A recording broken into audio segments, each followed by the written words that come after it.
시편 37편 1절로 7절 말씀까지 제가 봉독을 하겠습니다. 악을 행하는 자들 때문에 불평하지 말며 불의를 행하는 자들을 시기 하지 말지어다.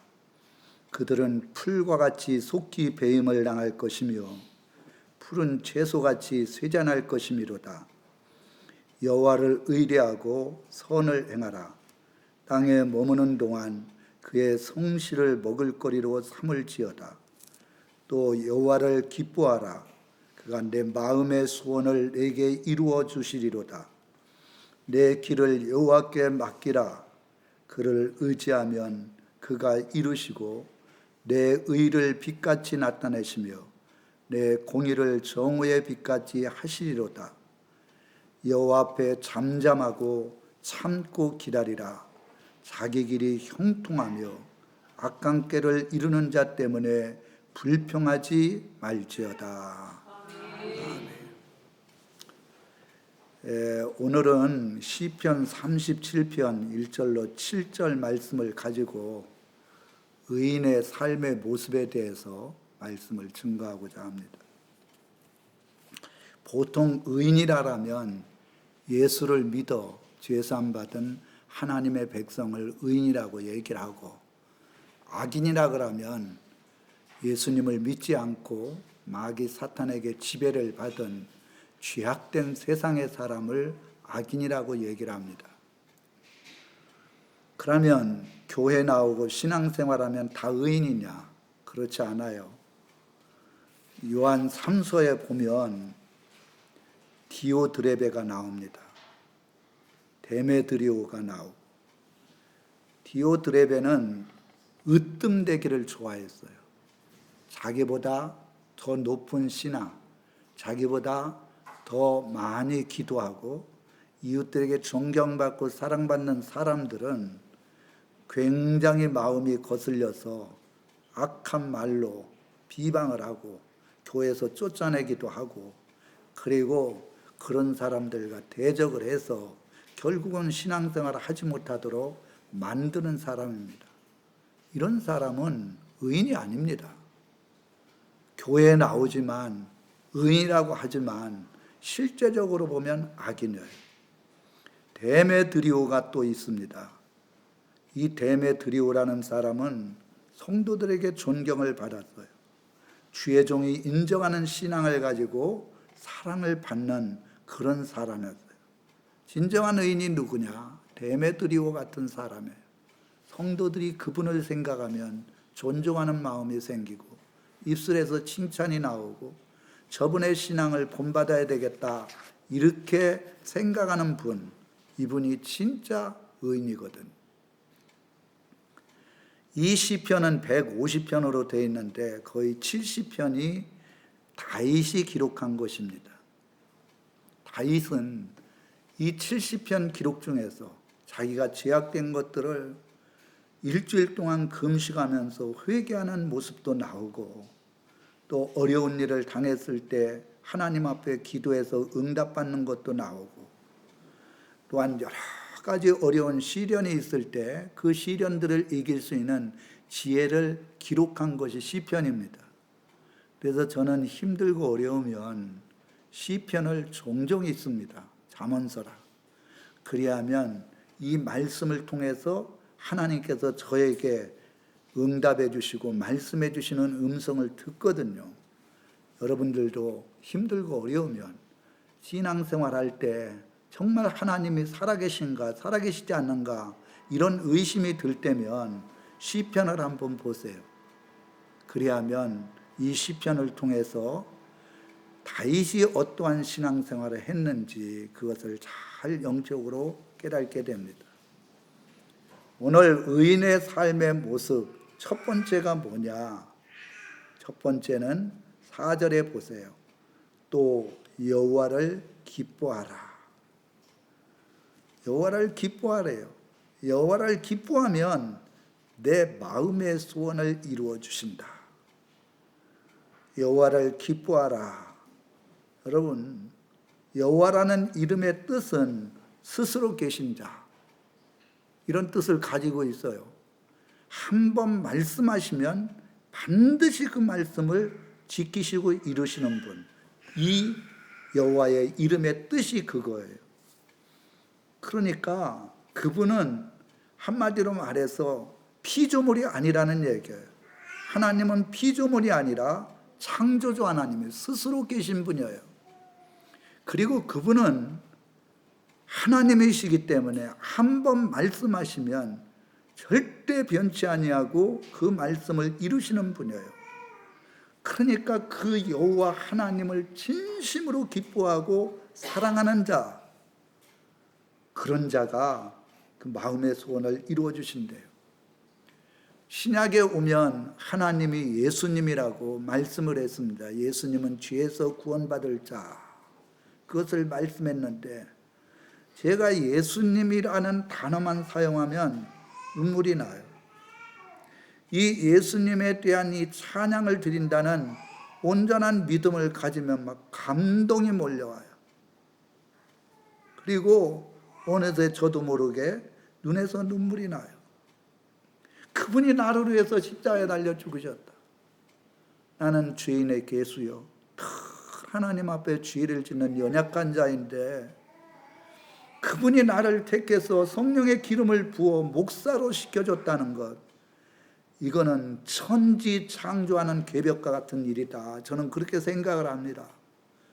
그리고 40년 가까이 목회를 할 수 있도록 하나님이 도와주신 것, 이거를 생각하면, 진짜 예수님을 생각하고 여호와를 생각하면 기뻐하지 않을 수가 없고 사랑하지 않을 수가 없는 거예요. 또 구약에 보면 하나님이 나옵니다. 하나님이라는 뜻은 엘로힘인데 전능하신 분. 그러니까 하나님은 전능하신 분이에요. 한번 여러분 따라서 해보세요. 하나님은 전능하시다. 말로만 하지 마시고 진짜 하나님은 이 천지 만물을 말씀으로 창조하고 살고 죽는 것, 복을 받고 복을 받지 못하는 모든 것들이 다 주님의 주권 안에 있어요. 그래서 내가 살아 숨을 쉰다는 것, 이건 하나님의 섭리고 하나님이 이 땅에서 아직도 할 일이 남아있기 때문에 하나님께서 나를 지금까지도 이렇게 생명을 연장시켜 준 것이에요.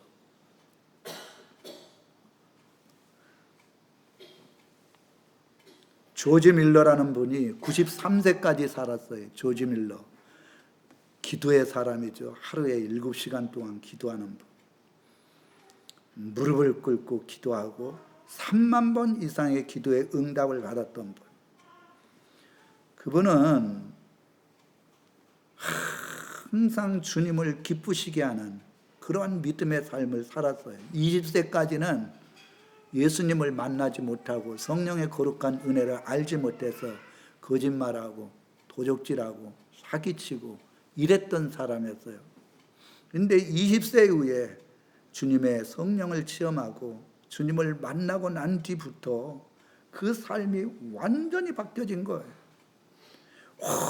오직 기도에는 이런 이유가 없다, 이런 생각을 가지고 끊임없이 믿음을 가지고 기도할 때 3만 번 이상 기도의 응답을 받은 것은 하루에 7번 가까이 기도의 응답을 받은 거나 마찬가지라는 거예요. 특히 그분이 70세에 해외에 가서 선교 사업을 했는데 고아원으로 운영했거든요. 70세에. 이제 70세면 노인네다 생각을 하고 이제 살 때가 얼마 안 남았으니까 조용히 세상을 마무리해야 되겠다, 이렇게 생각을 했을 것인데 하나님께서 주시는 능력과 은혜 안에서 내 마지막을 온전히 드려야 되겠다 해가지고 선교 사역을 했는데 그 선교 사역을 통해서 어마어마한 하나님의 역사를 이루었어요. 하나님을 기쁘시게 하니까 죽도록 충성하라 해서 70세가 되어도 하나님 죽을 때까지 내가 사명을 감당하게 사오니 나와 함께 해 주십시오. 그래갖고 22년을, 93세니까 23년을 하나님의 능력 안에 붙들림 받 쓰임 받다가 93세에 하나님의 나라에 가신 분. 여러분, 여호와를 기뻐하세요. 그분은 한 번 말씀하시면 반드시 그 말씀대로 지키신다는 것, 이걸 기뻐하시기 바랍니다. 그분은 나의 죄를 위해서 십자가에 달려 죽으신 예수님이다. 그 생각만 해도 내가 하나님의 자녀 되었고 내가 지옥에 가지 아니하고 천국에 갈 수 있도록 축복해 주신 것, 그것만 생각해도 우리는 기뻐해야 되지 않겠습니까? 하나님은 전능하신 분이에요. 그분이 나와 함께 계시고 나의 모든 삶을 인도해 주신다 생각하면 그분을 기뻐해야 되지 않습니까? 여기 기뻐하라는 것은 즐거워하다, 웃다, 크게 기뻐하다. 여러분, 말씀은 하나님의 거룩하신 말씀이에요. 이 말씀은 반드시 순종하는 자에게 약속의 축복을 이루어 주십니다.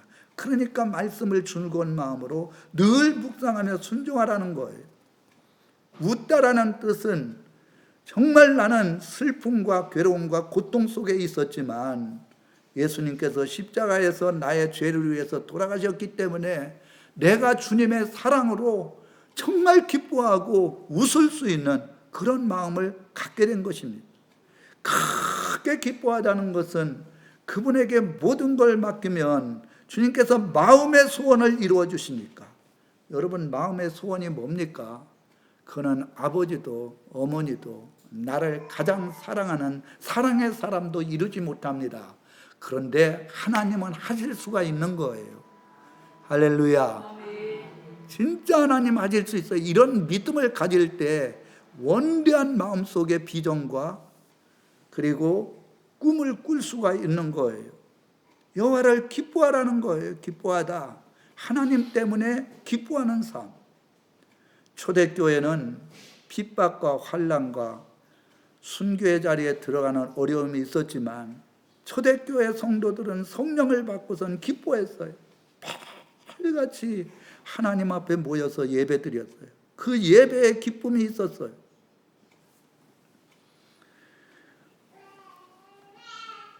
그리고 기쁨으로 그 마음속에 주님에 대한 사랑, 은혜가 너무 감사하니까 자기의 가지고 있는 걸 다 팔아가지고 가난한 사람들에게 도나죠.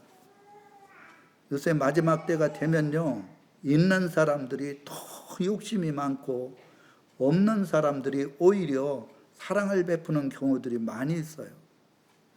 그런데 초대교회는 자기가 가지고 있는 것 다 팔아서 가난한 자들에게 나눠주면서 기뻐하고 즐거워했어요. 하나님 말씀을 들을 때마다 이걸 사람의 말로 듣지 아니하고 하나님의 말씀으로 듣고 그 말씀 붙들고 생명 내걸고 기도해서 순종하는 그 축복, 하나님이 함께 주시는 역사를 체험하면서 기뻐했습니다. 술람이 여인은 아가서 2장 3절에 보니까 솔로몬의 그늘에서 사랑하는 것이 심히 기쁘다고 했습니다. 솔로몬은 예수님을 영적으로 얘기를 하고 술람이 여인은 성도들을 얘기를 합니다. 성도들은 예수님의 사랑, 예수님의 은혜, 예수님이 내 안에 함께 계신다는 그 안에서 술람이 여인처럼 심히 기뻐하는 것이 의인의 삶의 아름다운 모습입니다. 독일의 신학자이자 목사인 디트로이 보네포 목사님은 나치 정권에 반대하다가 체포돼서 감옥에 투옥이 됐습니다. 그런데 감옥에서 이렇게 얘기를 했어요. 세상은 기쁨을 빼앗을 수 없다. 기쁨은 단순히 즐거움이 아니라 하나님 안에서의 평화와 신뢰의 표현이다.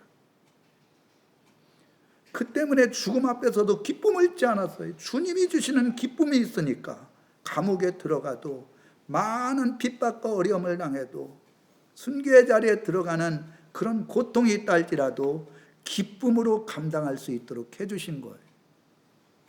여러분, 진짜 예수님 안에서 주님의 은혜를 생각하면 기쁨이 넘칠 수밖에 없어요.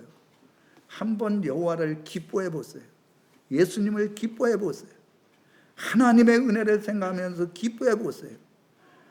그 귀신을 쫓다가 빌립보 감옥에 갇혀갖고 채찍을 맞은 그 바울과 실라, 기쁨으로 하나님 앞에 찬양을 드렸잖아요. 그러니까 어떻게 됐습니까? 갑자기 지진이 왔어요. 자꾸가 풀어지고 간수장이 회개하고 돌아왔어요. 그 마음의 소원이 그대로 이루어진 거예요. 힘들고 어려울 때 하나님을 기뻐하세요. 예수님의 은혜를 기뻐하세요. 그리고 주님께서 나와 함께 해주시는 그 은혜가 넘칠 수 있도록 그렇게 기뻐해 보세요. 할렐루야. 우리 한번 찬송가 412장 내 영혼의 그 깊이 큰 곳에, 거기에 보면 이 찬양이 이 마음속에 진정한 평화와 기쁨을 줍니다.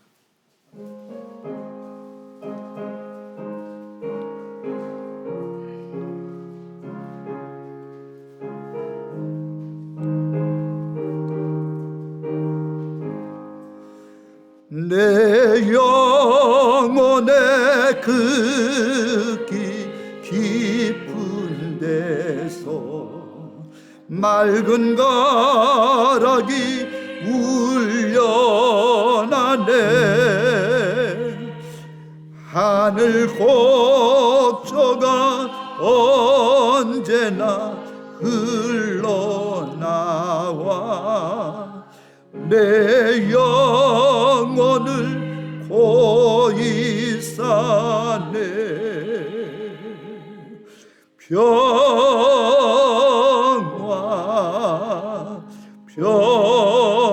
평화로다. 하늘 위에서 내려오네. 그 사랑의 물결이 영원토록 내 영혼을 덮으소. 4절 이 땅 위에 험한 길 가는 동안 참된 평화가 어디 있나. 우리 모두 다 예수를 친구 삼아 참 평화를 누리겠네.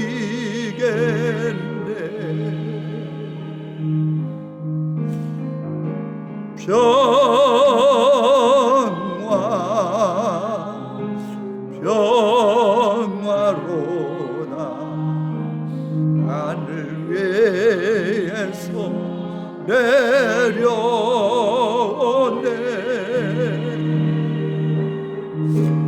그 사랑의 물결이 영원토록 내 영혼을 덮으소서.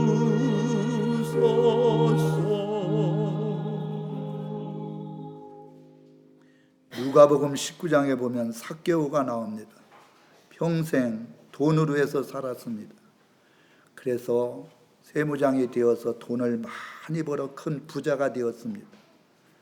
돈이 있으면 행복할 줄 알고 기쁨이 넘칠 줄 알았는데 막상 많은 돈을 가지고 있으니까 더 마음속에 공허가 있을 때 예수님이 그 가정을 방문함으로, 예수님을 만남으로 자기가 가지고 있는 물질을 다 이웃들에게 사용할 때 이 삭개오에게 너에게 오늘 이 밤에 아브라함의 구원의 역사가 임한다.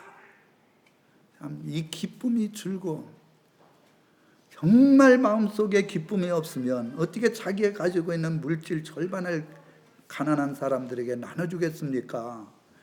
그렇게 힘들게 모은 물질을 이 마음속에 주님을 만난 그 기쁨, 구원의 은혜, 이거를 생각할 때 하나님 앞에 물질을 아낌없이 어려운 이웃들을 향하여 자기가 착복한 사람들을 위하여 7배나 갚아주는 역사가 일어났어요.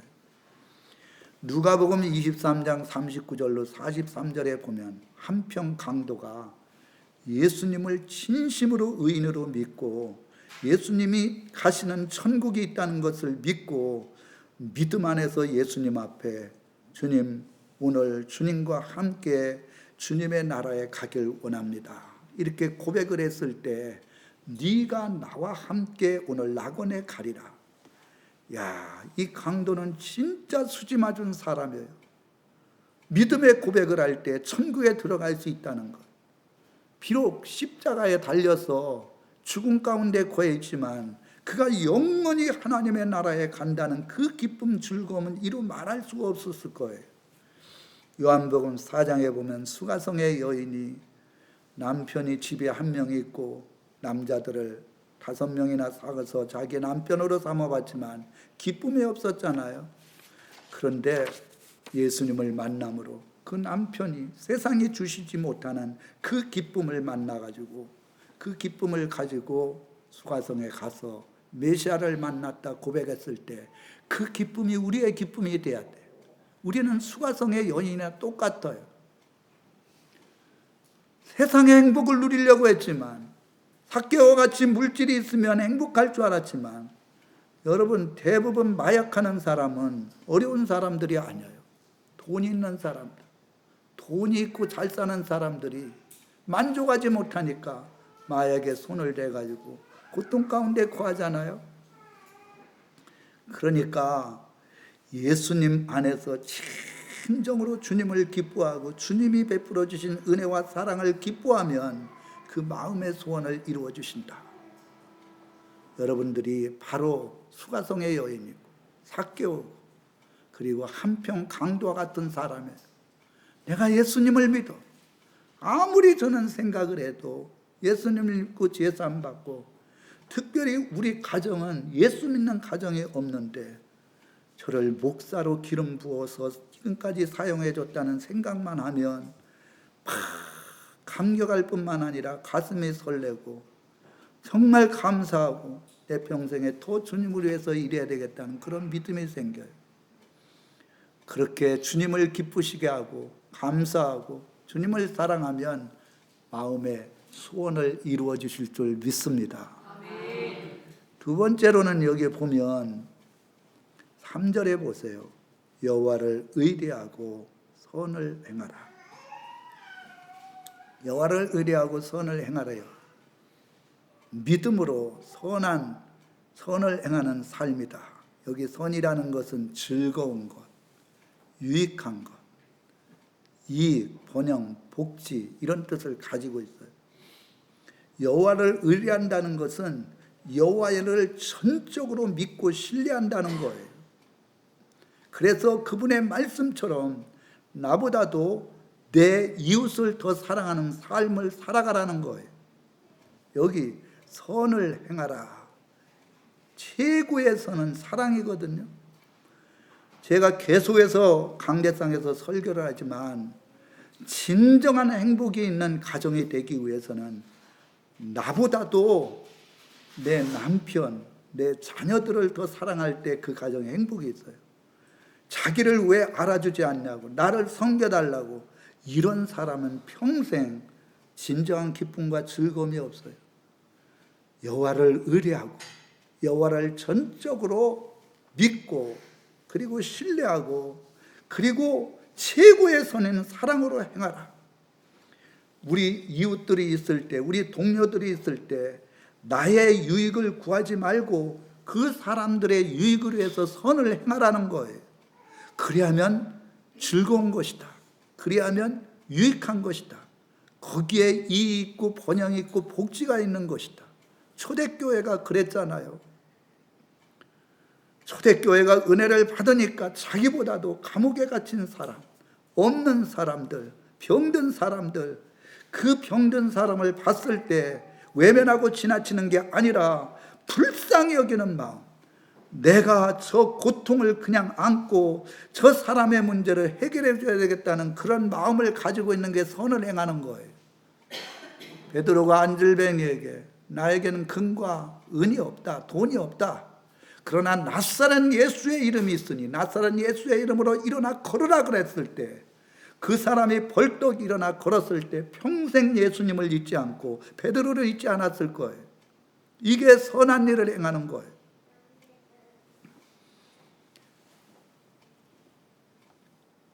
사도행전 10장에 보면 고넬료가 나와요. 고넬료는 많은 사람들에게 구제를 했다는 거예요. 이게 하나님을 신뢰하고 하나님을 믿고 진짜 사랑을 실천하는 삶이에요. 많은 사람들을 구제하면 하나님이 더 많은 것으로 축복해 준다. 그런 말씀들이 한두 군데가 나오는 데가 아니에요. 근데 우리 구제 안 하잖아요. 선교 안 하잖아요. 유대인들이 지금 하마스와 막 전쟁을 하고 있는데 유대인들은 무슨 일이 있어도 11조로 온전히 드려요. 그리고 10분의 1을 가지고 반드시 구제합니다. 불과 1000만도 안 되는 그 사람들을 하나님께서는 축복해 주시되 전 세계에 뛰어난 나라로 영광을 돌리게 했어요. 물질적으로 세상을 좌우할 수 있는 물질의 축복을 준 거예요. 왜? 10분의 1을 구제하니까, 온전한 11조를 드리니까 하나님이 그들에게 축복해 준 거예요. 초기 한국 교회의 의료와 구제 사업을 미국이나 영국이나 이런 선교사님을 통해서 우리 한국에 많은 좋은 일들을 했어요. 1985년도에 세브란스 병원 전신인 재중원을 알렌 선교사에 의해서 설립됐어요. 이 계명대학교도 결국 선교사님이 와서 세운 곳입니다. 지금 우리나라가 세계 열국에 뛰어난 나라가 됐는데 이 나라 이민족이 선교사를 많이 파송하고 이 부유한 물질을 가지고 많은 나라들을 도와줄 때 하나님께서 그런 사람들에게 더욱더 은혜를 베풀어 주시는 거예요. 여러분, 하나님을 신뢰하시고 그리고 나보다도 이웃들을 기쁘시게 하는 삶을 살아갈 수 있도록 그렇게 힘쓰시면 하나님께서 이런 자들에게 정말 모든 삶 속에서 함께 해주시는 축복의 역사를 누릴 줄 믿습니다. 마지막으로 세 번째로는 여기에 일어났어요. 5절에 보면 내 길을 여호와께 맡기라 그랬어요. 내 길을 여호와께 맡기래요. 하나님의 인도를 따르는 삶이에요. 여기 길이라는 것은 도로, 여행, 여정, 인생, 행로, 삶의 방식, 태도 이런 뜻을 가지고 있어요. 이 길이라는 것은 우리가 다니는 고속도로 그리고 우리가 다니는 길 그런 것도 얘기하지만 우리의 삶을 얘기하는 거예요. 우리의 삶, 인생, 행로, 여정 다 맡기라는 거예요. 맡기라는 거. 내가 하려고 하지 말고 여러분 내 모든 삶을 하나님 앞에 맡기시기 바랍니다. 하나님이 이루어 주실 줄 믿고 기도하셔요. 나는 예수를 믿고 신앙생활을 하는 사람 중에 기도하지 않는 사람이 가장 어리석은 사람이다. 우리가 믿는 아버지, 우리가 믿는 하나님, 그분은 모든 문제를 해결할 수 있는 분인데 왜 그분 앞에 맡기지 않느냐고요. 왜 그분 앞에 구하지 않느냐고요. 그래서 성경은 기도 외에는 이런 이유가 없다. 진짜 기도 외에는 하나님이 역사를 하지 않아요. 하나님은 기도하는 자에게 그 기도한 대로 하나님이 응답해 주셔요. 초대교회는 기도에 힘썼습니다. 초대교회는 주님이 말씀하신 대로 집사나 평신도나 아픈 사람이 있으면 모여갖고 합심 기도했습니다. 그래야 할 때 그 기도가 감옥에 갇혀있던 베드로가 천사들 통해서 한 군데도 다치지 아니하고 그 기도하는 장소에 왔습니다. 뿐만 아니고 그렇게 많은 핍박과 어려움 속에서도 교회는 3,000명이 5,000명, 5,000명이 수만 명으로 부흥하는 역사가 일어납니다. 왜 우리 교회가 부흥되지 않느냐 이렇게 물으신다면 우리 교회 성도들이 기도의 양이 주님 앞에 안 찼기 때문에 저도 마찬가지. 정말 이 교회가 마음이 하나가 돼갖고 하나님 이 마지막 때에 전도하기 힘든데 하나님이 준비된 사람 보내주십시오. 그렇게 기도하면 하나님은 반드시 그 기도를 들으시고 응답해 주실 줄 믿습니다. 이제 말씀을 마치겠습니다. 첫째는 하나님을 기뻐하라. 주님의 사랑, 주님의 은혜, 주님이 함께 주심을 기뻐하라는 거예요. 그러면 마음의 소원을 이루어 주시겠다는 거예요. 두 번째로는 여호와를 눈에 보이지 않지만 그분을 절대적으로 의지하고 그 말씀대로 나보다도 이웃들을 사랑하는 선한 삶을 살아라. 그리하면 하나님께서 그 믿음의 기도를 응답해 주겠다. 그리고 적은 일이나 큰 일이나 다 주님 앞에 맡겨라. 내가 할 수 있는 일은 기도밖에 없다. 주님 앞에 맡기면 주님께서 모든 삶을 인도해 주십니다. 이런 성도들 되시기를 주님의 이름으로 축원합니다.